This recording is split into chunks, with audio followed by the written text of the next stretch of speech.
Saan? Saan? Saan? Saan? Saan sa National Museum ang magandang puntahan na exhibit? Lakwat Serong Iska at Isko Edition.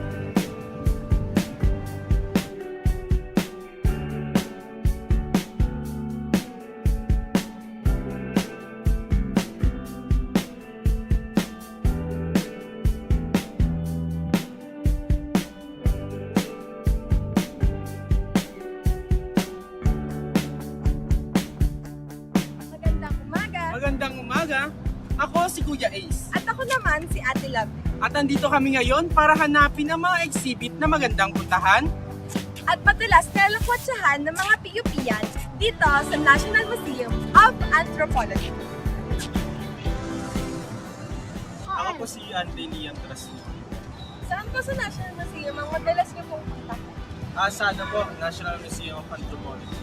Ano po yung mga exhibit na madalas niyo pong puntahan? Sa ano, Bangsamoro exhibit. Bangsamoro exhibit. Bangsamoro exhibit. Bangsamoro exhibit. Ayan na Lovely. At dahil pang Samoro exhibit ang pinakamaraming sagot, tara na G! Tara! Ayon! Tayo ngayon ay nasa Bangsamoro Exhibit, kung saan tampok ang mga likha, mga yaman at mga bagay na nagpapakita ng mayamang kultura ng ating kababayan sa Muslim Mindanao. At ngayon, dumako tayo sa unang kategorya, ang mga pananampalataya at relihiyon ng mga taga-Islam Mindanao. Kuya Ace, hindi ba't ang Mindanao region ay kilala bilang Muslim state? Oo naman, malaking bahagi ng Mindanao sa kanilang pananampalatayang Islam. Kabilang narito ang mga probinsya ng Basilan, Lanao del Sur, Maguindanao, Sulu at Tawi-Tawi na bumubuo ng Bangsamoro o Autonomous Region in Muslim Mindanao o BARMM. Ayan, Ate Lovely. Alam mo ba na ang Quran ay ang tinatawag na banal na aklat ng mga Muslim?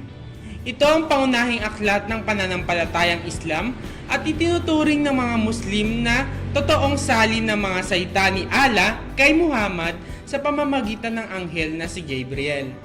Tama, Kuya Ace. At alam mo rin bang itinuturing itong pinakamarikit na piraso ng panitikan sa wikang Arabe?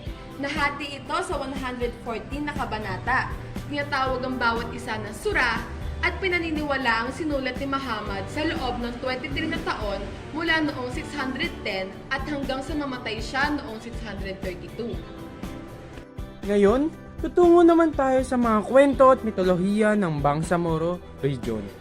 Ang Indarapatras, The Maranao Legend of Indarapatra ay sumisimbolo ng matalino, makatarungan at makapangyarihang bayani o pinuno na nagligtas ng mga tao mula sa mga dambuhalang nilalang at kapahamakan sa mga sinaunang kwento ng Bangsamoro, lalo na sa mga Maranao at Maguindanao.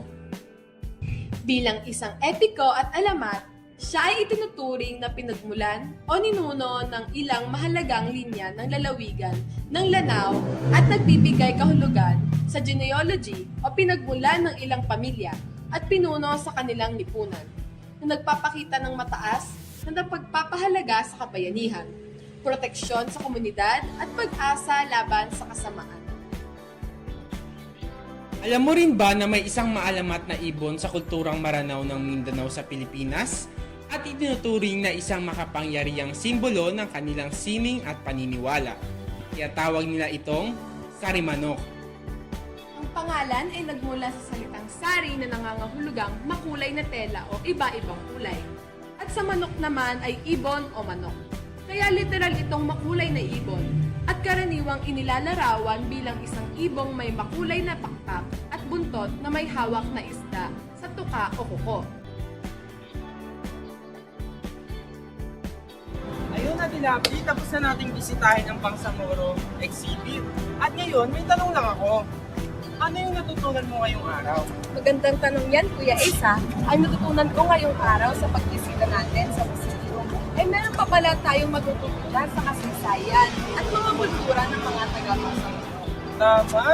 Nakakatuwa na sa mga ganitong pangyayari is nagagawa natin balikan bisitahin at pag-aralan yung mga ganitong bagay. Agree ako dyan. Kasi maganda rin na nakikita natin sa museum yung mga bagay na nakita natin kanina.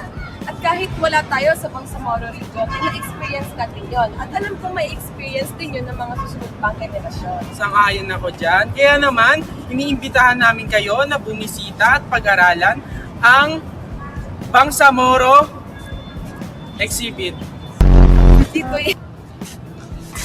Kaya naman, iniimbitahan at inaaniyahan namin kayo na pumasyal at bumisita dito sa Bangsamoro exhibit. Dito lang yan sa National Museum of Anthropology sa Taft Avenue, Manila. Muli, ako si Ate Lovely. At ako naman si Kuya Ace. At sana'y nasagot namin ang tanong na saang exhibit ang magandang puntahan sa National Museum of Anthropology? Hanggang sa susunod na lakwatsa. Paalam!